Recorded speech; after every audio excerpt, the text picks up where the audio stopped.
Não tinha plano algum. Levara a dar tiros à toa.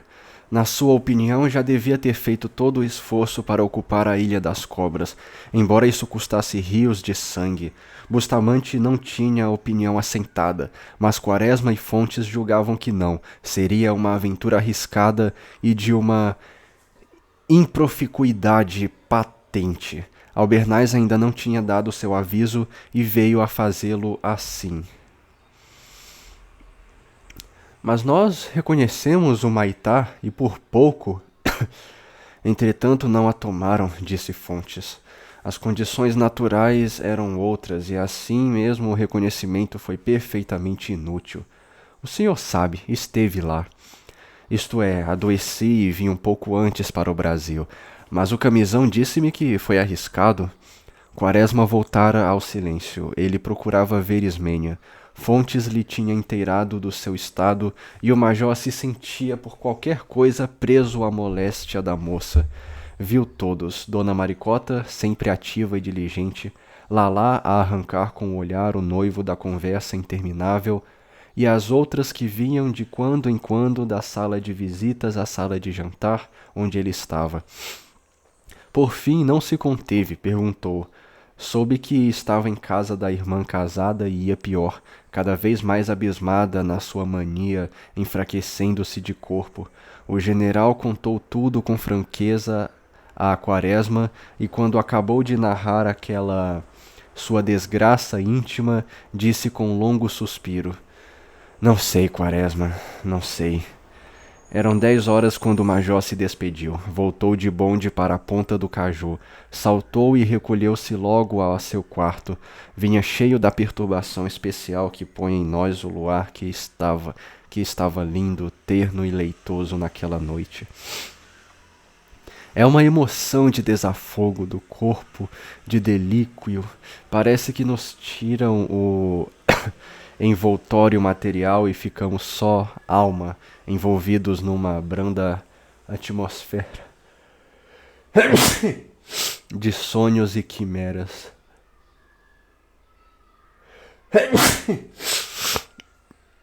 O major não colhia bem a sensação transcendente.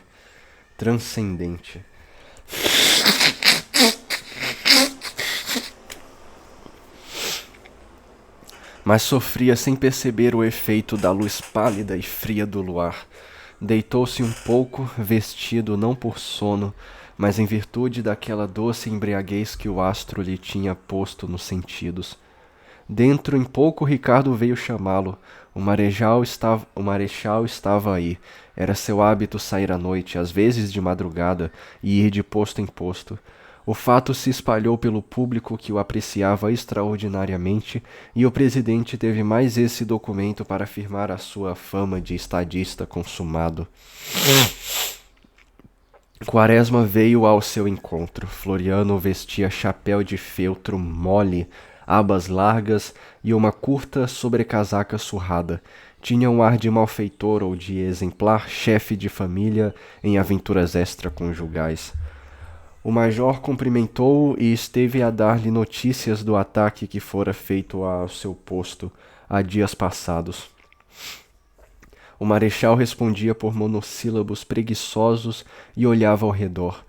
Quase ao despedir-se, falou mais, dizendo vagarosamente, lentamente: Hei de mandar pôr um holofote aqui.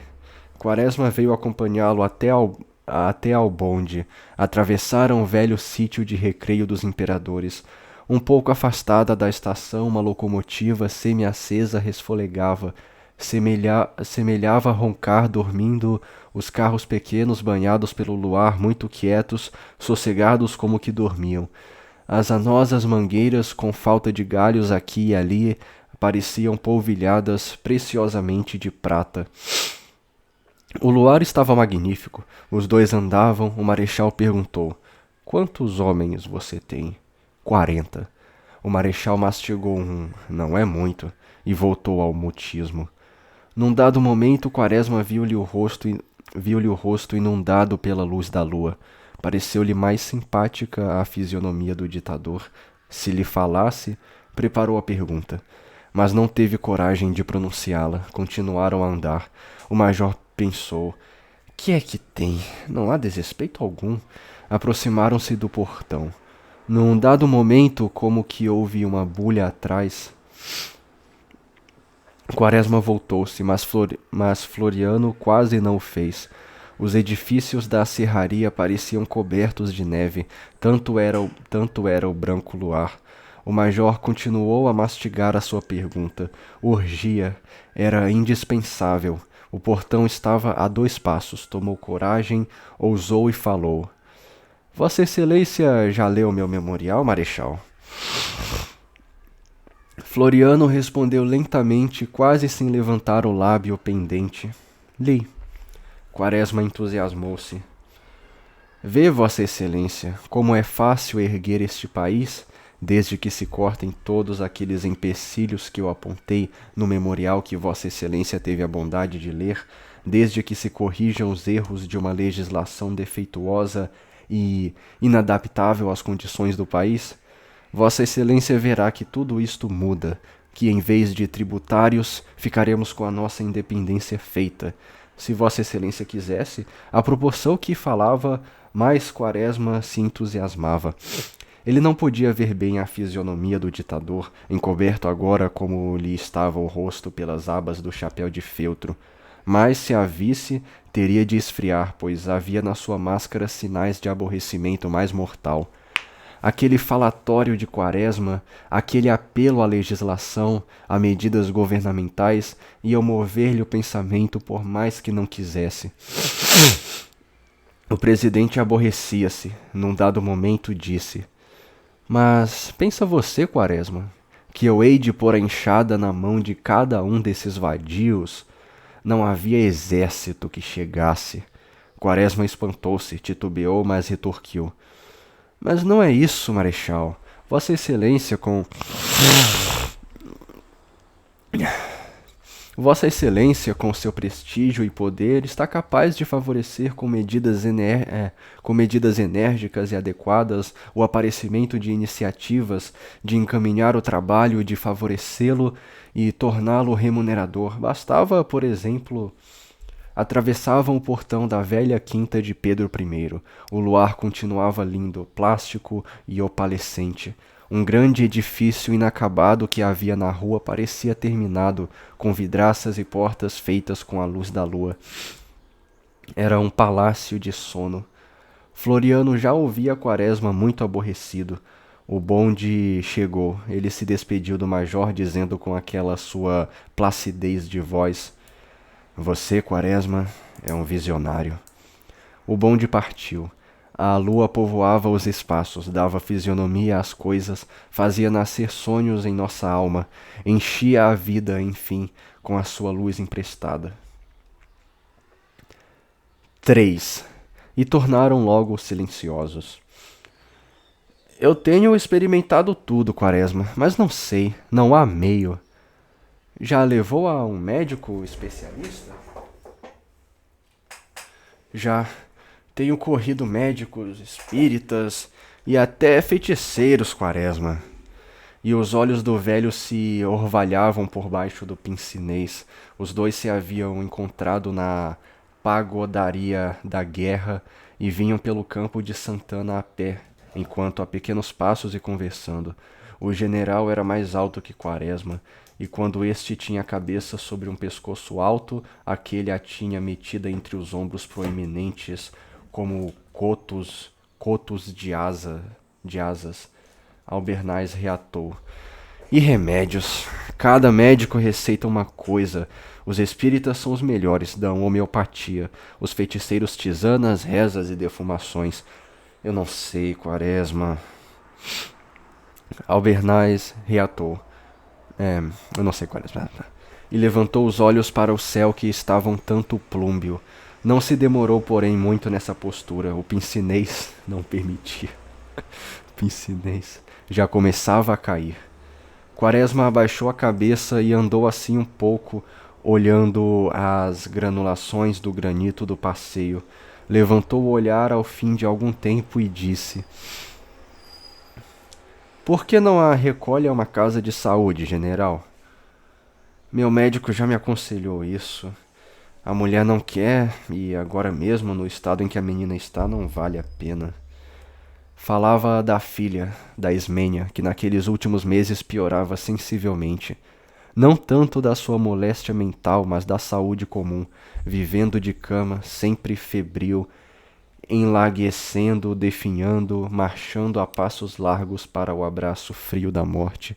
Isso aqui me parece a Catherine. Catherine. Catherine Linton. Catherine Earnshaw, sei lá. É. Albernaz dizia a verdade. Para curá-la tanto de sua loucura como da atual moléstia intercorrente, lançara mão de todos os recursos, de todos os conselhos apontados por quem quer que fosse. Era de fazer refletir ver aquele homem general, marcado com um curso governamental, procurar médiuns e feiticeiros para salvar a filha, sarar a filha. Às vezes até levava-os em casa. Os médiuns chegavam perto da moça, davam uma estremeção, ficam com uns olhos desvairados, fixos, gritavam: sai, irmão, e sacudiam as mãos do peito para a moça. De lá para cá, rapidamente, nervosamente, no intuito de descarregar sobre ela os fluidos milagrosos. Os feiticeiros tinham outros passes, e as cerimônias para entrar no conhecimento das forças ocultas que nos cercam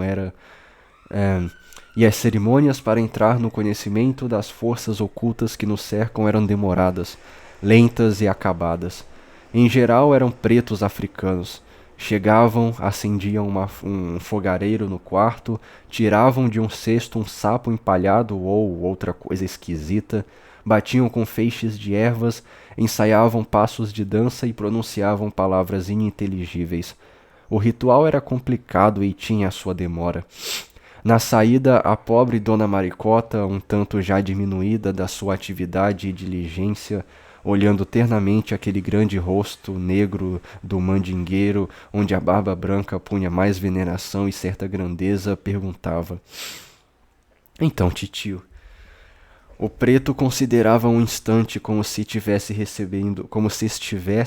recebendo as últimas comunicações do que não se vê nem se percebe, e dizia com a sua majestade de africano: vou ver, nhanhã.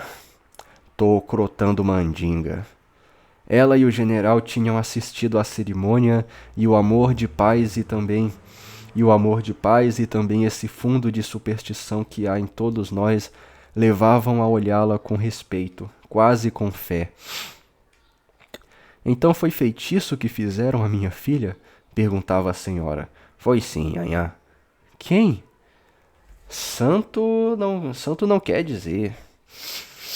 E o preto obscuro, velho escravo arrancado há um meio século dos confins da África, saía arrastando a sua velhice e deixando naqueles dois corações uma esperança fugaz.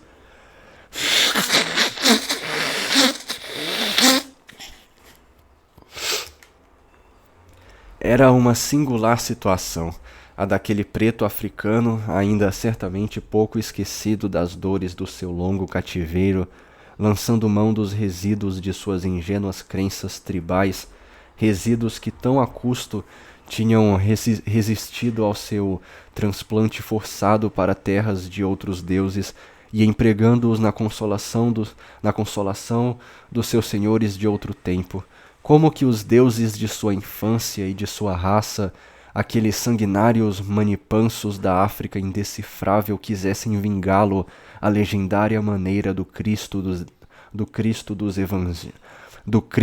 Evangelhos. A doente assistia a tudo aquilo sem compreender e se interessar por aqueles trejeitos e passes de tão poderosos homens que se comunicavam, que tinham às suas ordens os seres imateriais, as existências fora e acima da nossa. Andando ao lado de Quaresma, o general lembrava-se de tudo isso e teve um pensamento amargo contra a ciência, contra os espíritos, contra os feitiços, contra Deus que lhe ia tirando a filha aos poucos sem piedade e comiseração. O major não sabia o que dizer diante daquela imensa dor de pai, e parecia-lhe toda e qualquer palavra de consolo parva e idiota. Afinal disse: General, o senhor permite que eu a faça ver por um médico? Quem é? É o marido de minha afilhada. O senhor conhece? É moço. Quem sabe lá não acha? Pode ser, não é? O general consentiu, e a esperança de ver curada a filha lhe afagou as faces enrugadas. Cada médico que consultava, cada espírita, cada feiticeiro reanimava-o, pois de todos eles esperava o milagre. Nesse mesmo dia, Quaresma foi procurar o doutor Armando. A revolta já tinha mais de 4 meses de vida e as vantagens do governo eram problemáticas. No sul, a insurreição chegava às portas de São Paulo e só a Lapa resistia tenazmente, uma das poucas páginas dignas e limpas de todo aquele enxurro de paixões.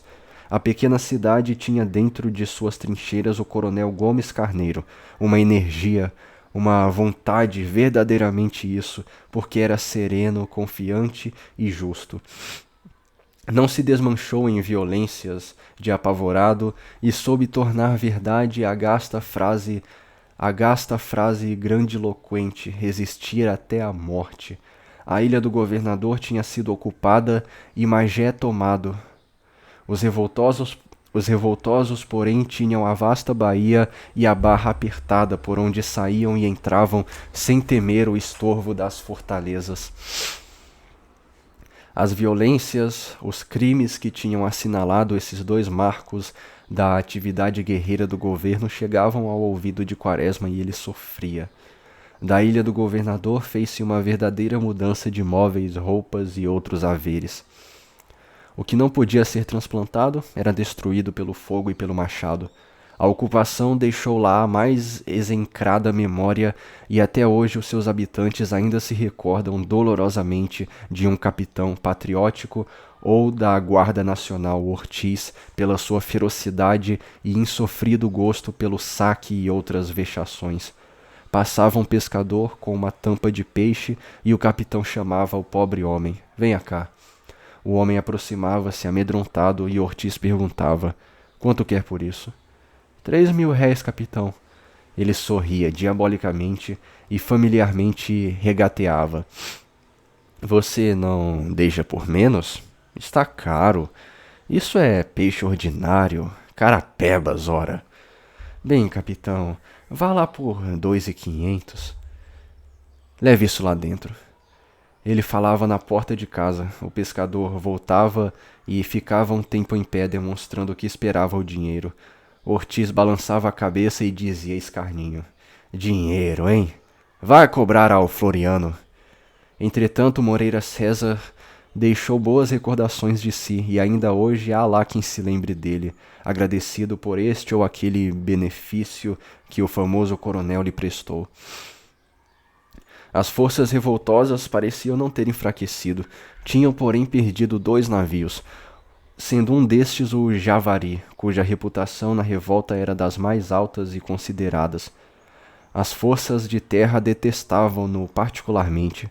Era um monitor chato, raso com a água, uma espécie de sáurio ou quelônio de ferro de construção francesa. A sua artilharia era temida, mas o que sobremodo enraivecia os adversários era ele não ter quase borda acima d'água, ficava quase ao nível do mar e fugir assim aos tiros incertos de terra. As suas máquinas não funcionavam e a grande tartaruga vinha colocar-se em posição de combate com auxílio de um rebocador. Um dia em que estava nas proximidades de Villagagnon, foi a pique. Não se soube e até hoje não foi esclarecido por que foi. Os legalistas afirmaram que foi uma bala de Gragoatá, mas os revoltosos asseguraram que foi a abertura de uma válvula ou um outro acidente qualquer. Como o de seu irmão Solimões, que desapareceu nas costas de Cabo Polônio, o fim do Javari ainda estava envolvido no mistério. Quaresma permanecia de guarnição no Caju e viera receber dinheiro.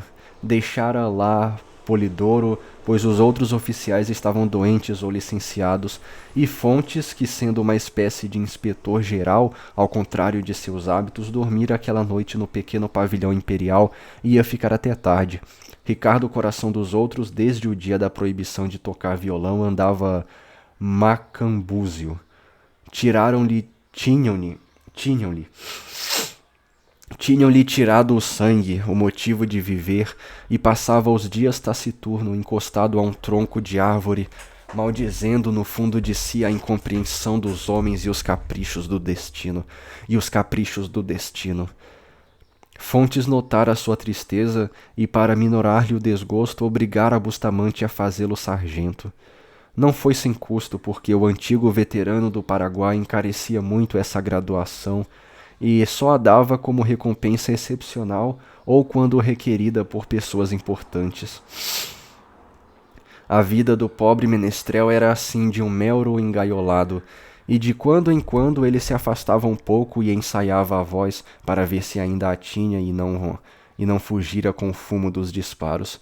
Quaresma, sabendo que dessa maneira o posto estava bem entregue, resolveu demorar-se mais, e após despedir-se de Albernaz, encaminhou-se para a casa do seu compadre, a fim de cumprir a promessa que fizera ao general.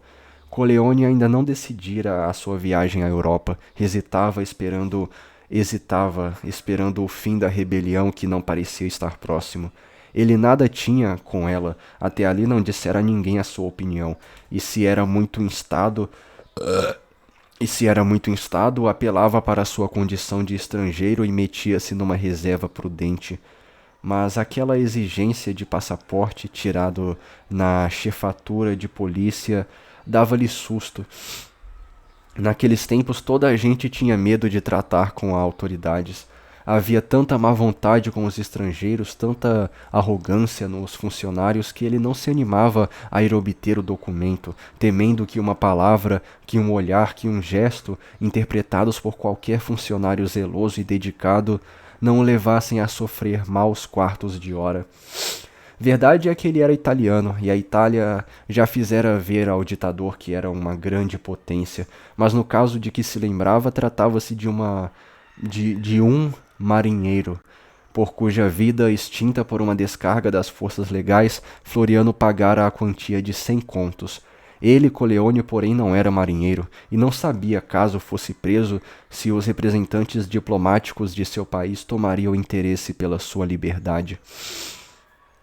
De resto, não tendo protestado manter a sua nacionalidade quando o governo provisório expediu o famoso decreto de naturalização, era bem possível que uma ou outra parte se ativessem a isso, para desinteressar-se dele ou mantê-lo na famosa galeria número 7 da Casa de Correição, transformada por uma penada mágica em prisão de Estado. A época era de susto e temor, e todos esses que ele sentia só os comunicava à filha, porque o genro cada vez mais se fazia florianista e jacobino, de cuja boca muita vez ouvia duras invectivas aos estrangeiros. E o doutor tinha razão, já obtivera uma graça governamental. Fora nomeado médico do Hospital de Santa Bárbara, na vaga de um colega demitido a bem do serviço público, como suspeito por ter ido visitar o amigo na prisão. Como o hospital, porém, ficasse no ilhéu do mesmo nome, dentro da Bahia, em frente à Saúde e a Guanabara ainda estivesse em mãos dos revoltosos, ele nada tinha que fazer, pois até agora o governo não aceitara os seus oferecimentos de auxiliar o tratamento dos feridos. O major foi encontrar pai e filha em casa. O doutor tinha ido dar volta pela cidade, dar arras de sua dedicação à causa legal, conversando com os mais exaltados jacobinos do Café do Rio, não esquecendo também de passear pelos corredores do Itamaraty, fazendo-se ver pelos ajudantes de ordens, secretários e outras pessoas influentes no ânimo de Floriano. A moça viu entrar Quaresma com aquele sentimento estranho que o seu padrinho lhe causava ultimamente, e esse sentimento mais agudo se tornava quando o via contar os casos guerreiros do seu destacamento, a passagem de balas, a às descargas de lanchas, naturalmente, simplesmente como se fossem feições de uma festa, de uma justa, de um divertimento qualquer em que a morte não estivesse presente. Tanto mais que o vi apreensivo, deixando perceber numa frase e noutra o desânimo e desesperança. Na verdade, o major tinha um espinho nalma. Aquela percepção de Floriano, as suas lembranças de reformas não esperavam nem o seu entusiasmo e sinceridade, nem tampouco a ideia que ele fazia do ditador. Saíra ao encontro de Henrique IV e de Sully e vinha esbarrar com um presidente que o chamava de visionário, que não avaliava o alcance dos seus projetos, que os não examinava sequer desinteressado daquelas altas coisas de governo, como se não fosse. Era, pois, para sustentar tal homem que deixara o sossego de sua casa e se arriscava nas trincheiras? Era, pois, por esse homem que tanta gente morria? Que direito tinha ele de vida e de morte sobre os seus concidadãos, se não se interessava pela sorte deles, pela sua vida feliz e abundante, pelo enriquecimento do país, o progresso de sua lavoura e o bem-estar de sua população rural? Pensando assim, havia instantes que lhe havia um mortal desespero, uma raiva de si mesmo, mas em seguida considerava: o homem está atrapalhado, não pode agora, mais tarde com certeza ele fará coisa. Vivia nessa alternativa dolorosa e era ela que lhe trazia apreensões, desânimo e desesperança, notados por sua afilhada na sua fisionomia já um pouco acabrunhada. Não tardou, porém, que, abandonando os episódios da sua vida militar, Quaresma explicasse o motivo de sua visita. Mas qual delas? Perguntou a afilhada. A segunda, a Ismênia. Aquela que estava para casar com o dentista? Esta mesma. Ela pronunciou este muito longo e profundo, como se pusesse nele tudo o que queria dizer sobre o caso. Via bem o que fazia o desespero da moça, mas via melhor a causa naquela obrigação que incrustam no espírito das meninas, que elas se devem casar a todo custo, fazendo do casamento o polo e fim da vida, a ponto de parecer uma desonra, uma injúria ficar solteira.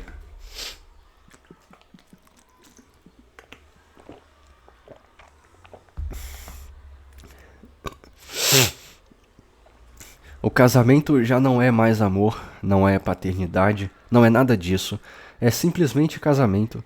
Uma coisa vazia, sem fundamento, nem na nossa natureza, nem nas nossas necessidades. Graças à frouxidão, à pobreza intelectual e fraqueza de energia vital de Ismênia, aquela fuga do novo se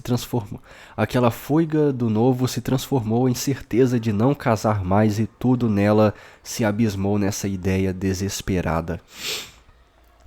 Coleone enterneceu-se muito e interessou-se. Sendo bom de fundo quando lutava pela fortuna, se fez duro e áspero, mas logo que se viu rico perdeu a dureza de que se revestira, pois percebia bem que só se pode ser bom quando se é forte de algum modo. Ultimamente, o major tinha diminuído um pouco o interesse pela moça, andava atormentado com o seu caso de consciência. Entretanto, se não tinha um constante e particular pensamento pela desdita da filha de Albernaz, abrangia ainda na sua bondade geral, larga e humana. Não se demorou muito na casa do compadre. Ele queria, antes de voltar ao Caju, passar pelo quartel do seu batalhão, ia ver se arranjava uma pequena licença para visitar a irmã que deixara lá, no sossego, e de quem tinha notícias por carta 3 vezes por semana. Eram elas satisfatórias, contudo ele tinha necessidade de ver tanto ela como Anastácio, fisionomias com quem se encontrava diariamente há tantos anos e cuja contemplação lhe fazia falta e talvez lhe restituísse a calma e a paz de espírito. Na última carta que recebera de Dona Adelaide havia uma frase de que no momento se lembrava sorrindo. Não te exponha muito, Policarpo, toma muita cautela. Pobre Adelaide, estava a pensar que esse negócio de balas é assim como a chuva? O quartel ainda ficava no velho cortiço, condenado pela higiene, lá para as bandas da Cidade Nova.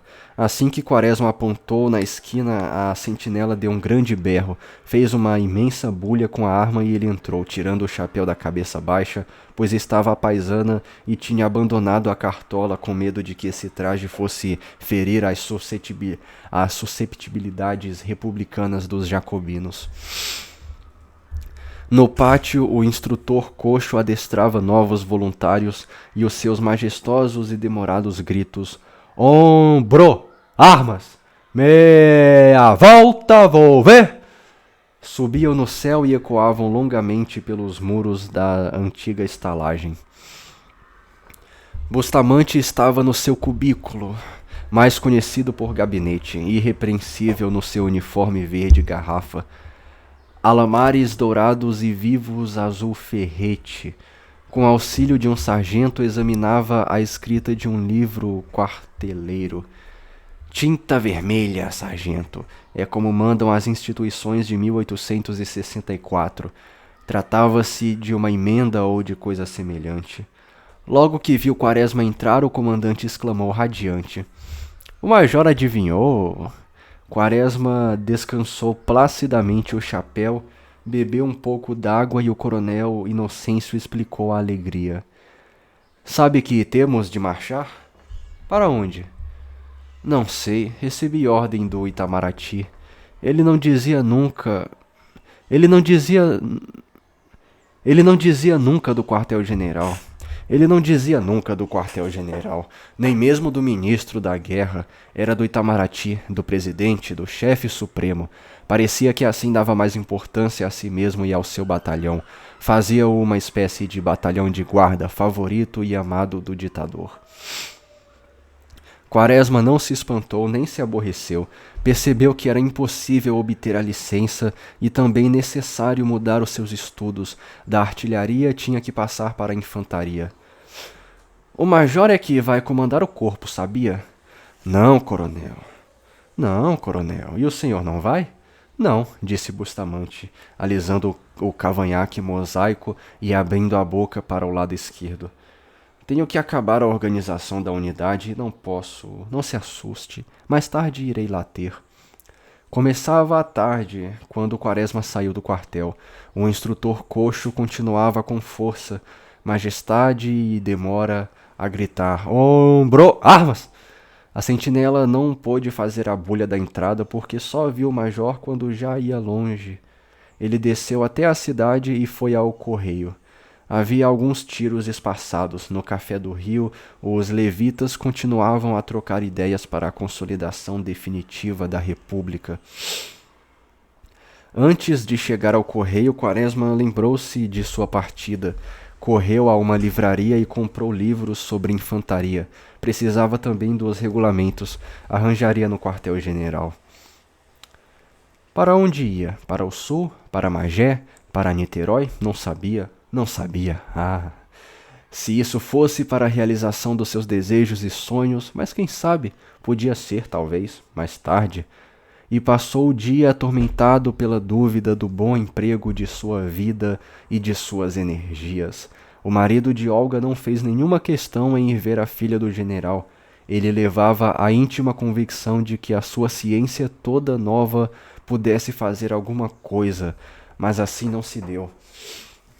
A moça continuou a definhar, e se a mania parecia um pouco atenuada, o seu organismo caía. Estava magra e fraca, a ponto de quase não poder sentar-se na cama. Era sua mãe quem mais junto a ela vivia. As irmãs se desinteressavam um pouco, pois as exigências de sua mocidade levavam-nas para os outros lados.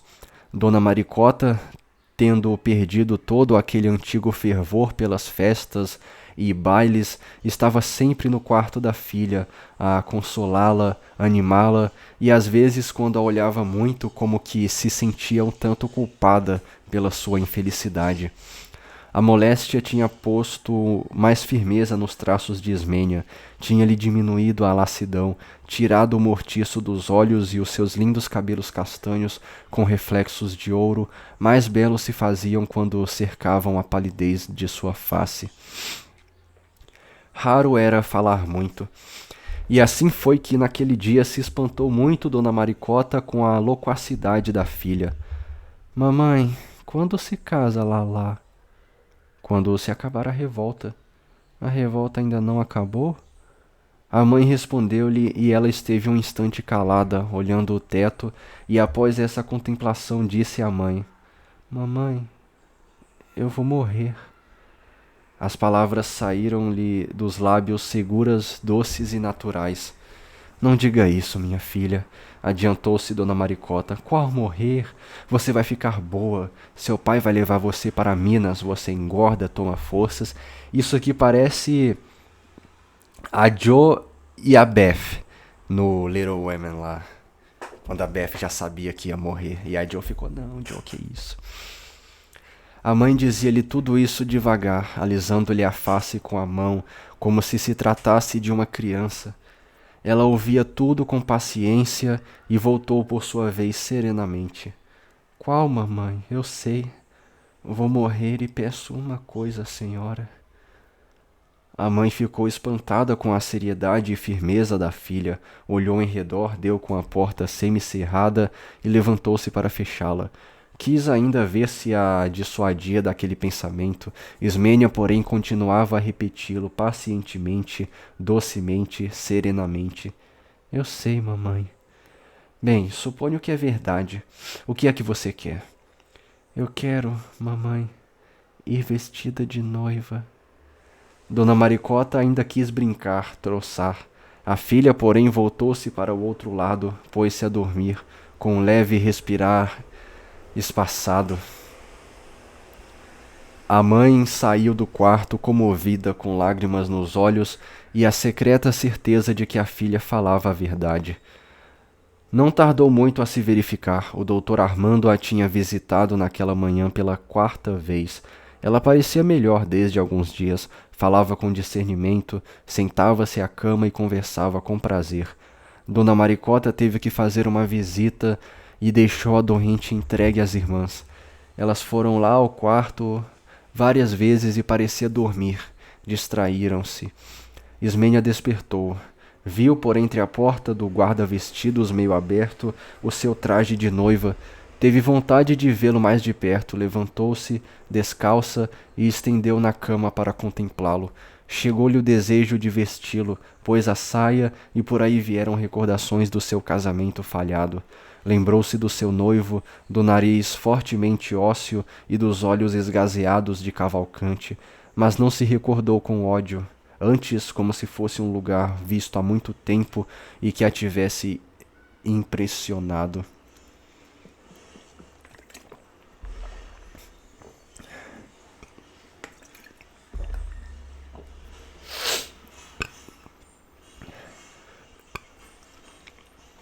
De quem ela se lembrava com raiva era da cartomante, iludindo sua mãe.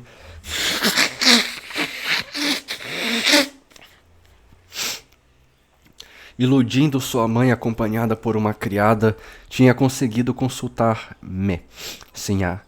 Com que indiferença ela lhe respondeu: Não volta.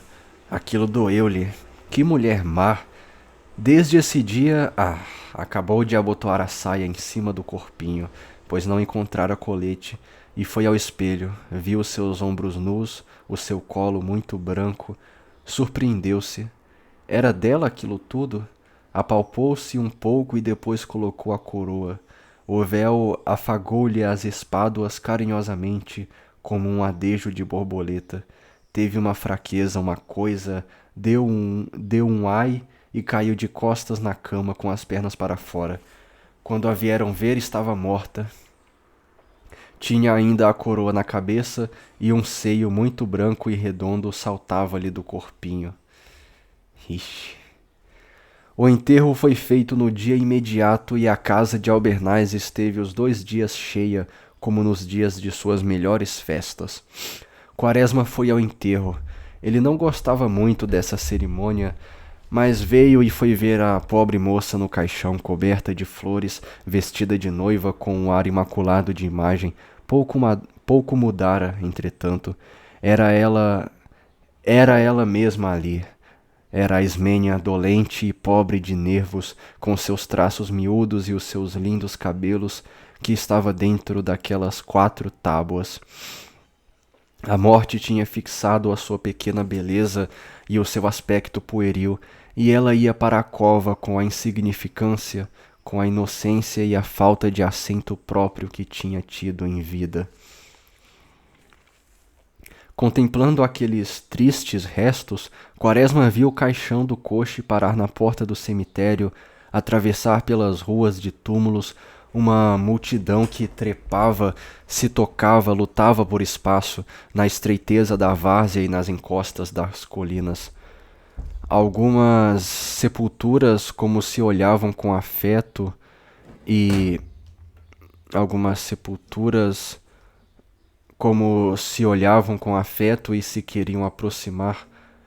Em outras transparecia repugnância por estarem perto.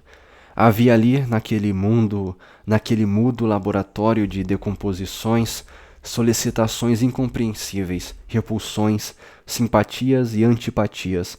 Havia túmulos arrogantes, vaidosos, orgulhosos, humildes, alegres e tristes, e de muito ressumava o esforço, um esforço extraordinário para escapar ao nivelamento da morte, ao apagamento que ela traz às condições e às fortunas. Quaresma ainda contemplava o cadáver da moça e o cemitério surgia aos seus olhos com as esculturas que se amontoavam, com vasos, cruzes e inscrições em alguns túmulos. Noutros eram pirâmides de pedra tosca, retratos, caramanchões extravagantes, complicações de ornatos, coisas barrocas e delirantes, para fugir ao anonimato do túmulo ao fim dos fins. As inscrições exuberam. São longas, são breves, têm nomes, têm datas, sobrenomes, filiações, toda a certidão de idade do morto que lá embaixo não se pode mais conhecer e é lama pútrida. E se sente um desespero em não se deparar com um nome conhecido, nem uma celebridade ou uma notabilidade, um desses nomes que enchem décadas e às vezes, mesmo já mortos, parece que continuam a viver. Tudo é desconhecido. Todos aqueles que querem fugir do túmulo para a memória dos vivos são anódinos, felizes e medíocres existências que passaram pelo mundo sem ser notadas. E lá ia aquela moça por ali afora para o buraco escuro, para o fim, sem deixar na vida um traço mais fundo de sua pessoa, de seus sentimentos, de sua alma. Quaresma quis afastar essa visão triste e encaminhou-se para o interior da casa. Ele estivera na sala de visitas, onde Dona Maricota também estava, cercada de outras senhoras amigas que nada lhe diziam. O Lulu, fardado do colégio, com fumo no braço, cochilava a uma cadeira. As irmãs iam e vinham. Na sala de jantar estava o general silencioso, tendo ao lado Fontes e outros amigos.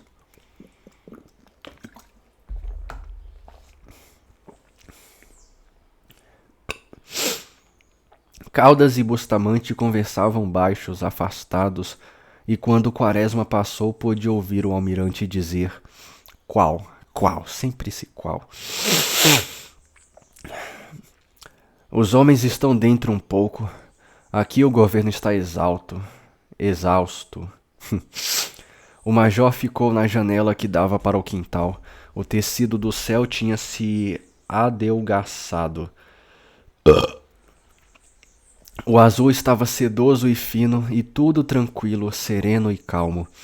A Estefânia, a doutora, a de olhos maliciosos e quentes, passou tendo ao lado Lalá, que levava de quando em quando o lenço aos olhos já secos, a quem aquele dizia: Eu, se fosse você, não comprava lá. É caro. Vai ao Bornes das Damas. Dizem que tem coisas boas e é pechincheiro. O major voltou de novo a contemplar o céu que cobria o quintal. Tinha uma tranquilidade quase indiferente. Genelício apareceu demasiadamente fúnebre, todo de preto. Ele tinha afivelado ao rosto a mais profunda máscara de tristeza. O seu pince-nez azulado também parecia de luto. Não lhe fora possível deixar de ir trabalhar. Um serviço urgente fizera o indispensável na repartição. É isto, general, disse ele. Não está lá o doutor Genelício, nada se faz. Não há meio da Marinha mandar os processos certos. É um relaxamento. O general não respondeu. Estava deveras combalido. Bustamante e Caldas continuavam a conversa baixo. Ouviu-se o rodar de uma carruagem na rua. Quinota chegou à sala de jantar. Papai, está aí o coche. O velho levantou-se a custo e foi para a sala de visitas. Falou à mulher, que se ergueu com a face contraída, exprimindo uma grande contenção. Os seus cabelos já tinham muitos fios de prata. Não deu um passo, esteve um instante parada e logo caiu na cadeira, chorando. Todos estavam vendo sem saber o que fazer. Alguns choravam. Genelício tomou um partido. Foi retirando os círios de ao redor do caixão. A mãe levantou-se, veio até ao esquife e beijou o cadáver. Minha filha. Quaresma adiantou-se, foi saindo com o chapéu na mão. No corredor ainda ouviu Estefânia dizer a alguém: "O cote é bonito." Quaresma adiantou-se, foi saindo com o chapéu na mão. No corredor ainda ouviu Estefânia dizer a alguém: "Caramba, foi exatamente o que eu li." Ouviu dizer a alguém: "O cote é bonito." Saiu. Na rua parecia que havia festa. As crianças da vizinhança cercavam o carro fúnebre e faziam inocentes comentários sobre os dourados enfeites. As grinaldas foram aparecendo e sendo penduradas nas extremidades das colunas do coche. A minha querida filha, a minha irmã. As fitas roxas e pretas com letras douradas moviam-se lentamente ao leve vento que soprava. Apareceu o caixão todo roxo, com as guarnições de galões dourados muito brilhantes. Tudo aquilo ia para a terra. As janelas se povoaram de um lado e do outro da rua. Um menino na casa próxima gritou da rua para o interior: "Mamãe, lá vai o enterro da moça."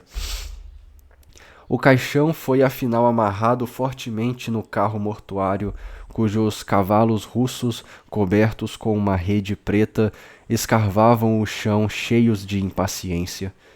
Aqueles que iam acompanhar até ao cemitério procuravam os seus carros, embarcaram todos e o enterro rodou. A esse tempo, na vizinhança, alguns pombos imaculadamente brancos, as aves de Vênus, ergueram voo, ruflando estrepitosamente, deram volta por cima do coche e tornaram logo silenciosos, quase sem bater as asas, para o pombal que se ocultava nos quintais burgueses. 4. O Boqueirão.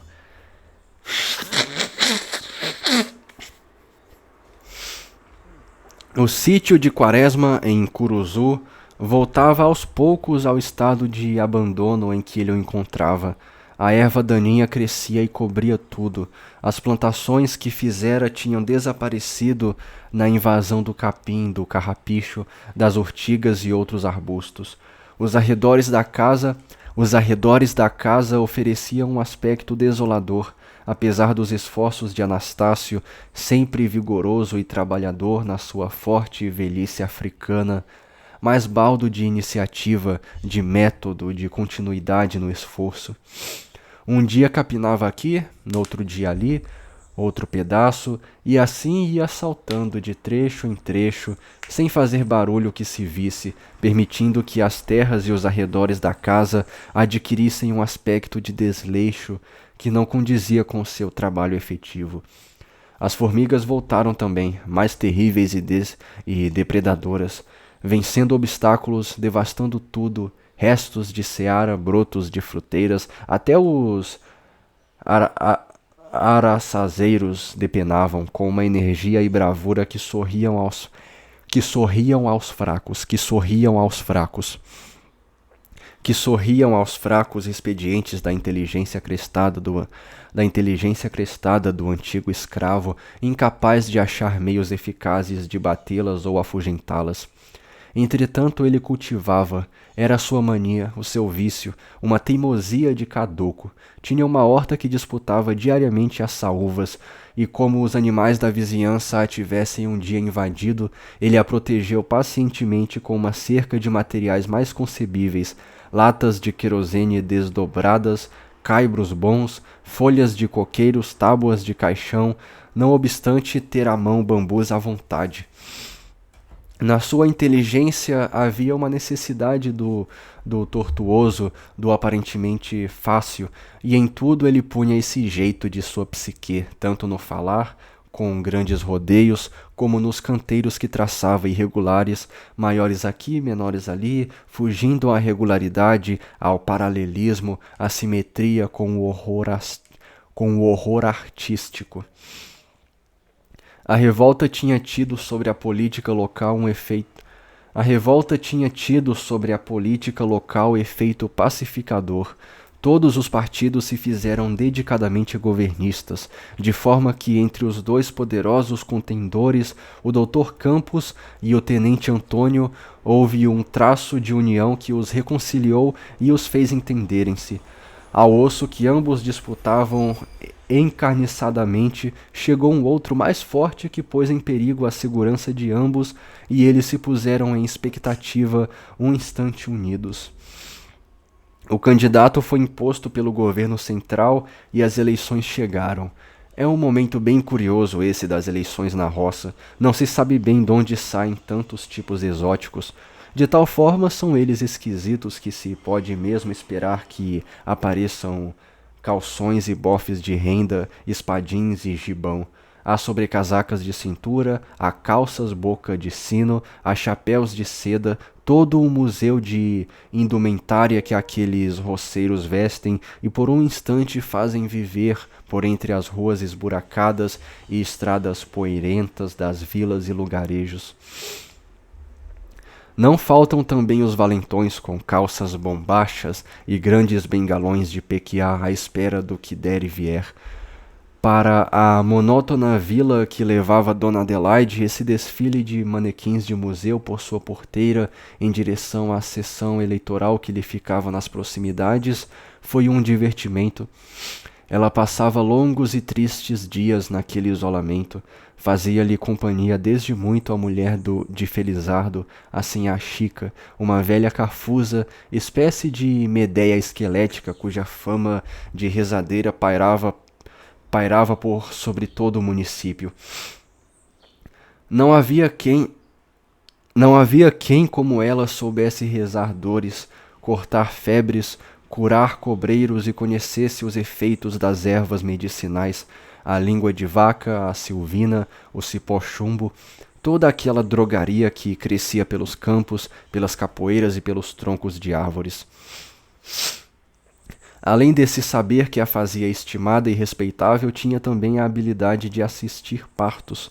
Na redondeza, entre a gente pobre e mesmo remediada, todos os nascimentos se faziam aos cuidados de suas luzes.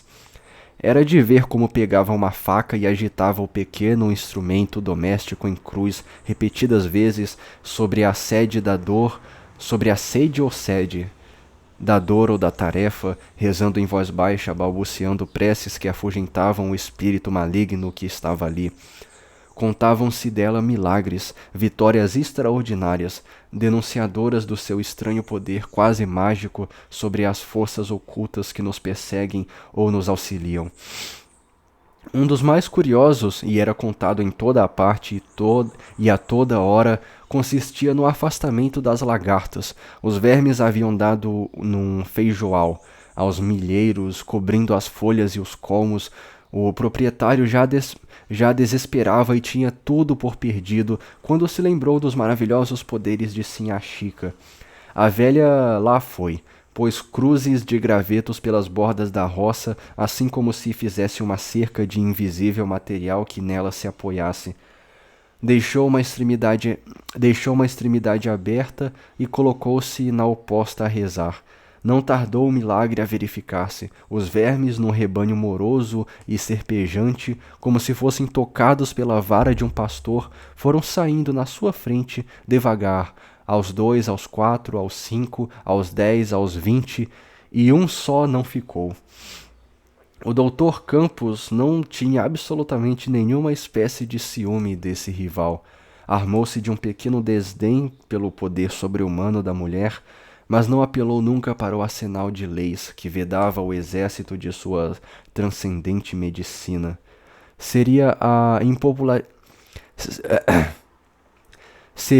impopularidade. Ele era político no interior e no interior e não é preciso afastar-se muito do Rio de Janeiro. As duas medicinas coexistem sem raiva e ambas atendem às necessidades mentais e econômicas da população. A da Sinhá Chica, quase grátis, ia ao encontro da população pobre, daquela em cujos cérebros, por contágio ou herança, ainda vivem os manitos e manipansos, sujeitos a fugirem aos exorcismos, bronzeduras e fumigações. A sua sentinela, entretanto, não se resumia só na gente pobre da terra, ali nascida ou criada. Havia mesmo recém-chegados de outros ares, italianos, portugueses e espanhóis, que se socorriam da sua força sobrenatural, não tanto pelo preço ou contágio das crenças ambientes, mas também por aquela estranha superstição europeia de que todo o negro ou gente colorida penetra e é sagaz para descobrir as coisas malignas e exercer feitiçaria.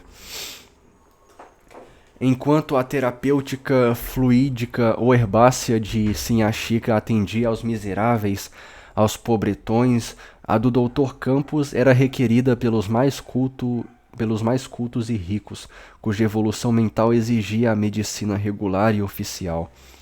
Às vezes, um de um grupo passava para o outro. Era nas moléstias graves, nas complicadas, nas incuráveis, quando as ervas e as rezas da milagrosa nada podiam, ou os xaropes e pílulas do doutor eram impotentes. Sinhá Chica não era lá uma companheira muito agradável. Vivia sempre mergulhada no seu sonho divino, abismada nos misteriosos poderes dos feitiços. Sentada sobre as pernas cruzadas, olhos baixos, fixos, de fraco brilho, parecendo o esmalte de olhos de múmia.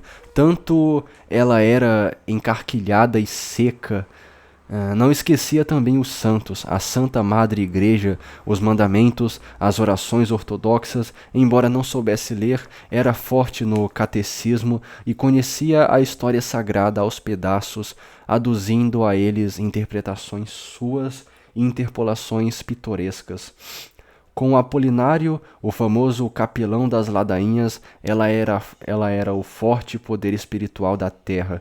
O vigário ficava relegado a um papel de funcionário, espécie de oficial de registro civil, encarregado dos batizados e casamentos, pois toda a comunicação com Deus e o invisível se fazia por intermédio de Sinhá Chica ou do Apolinário.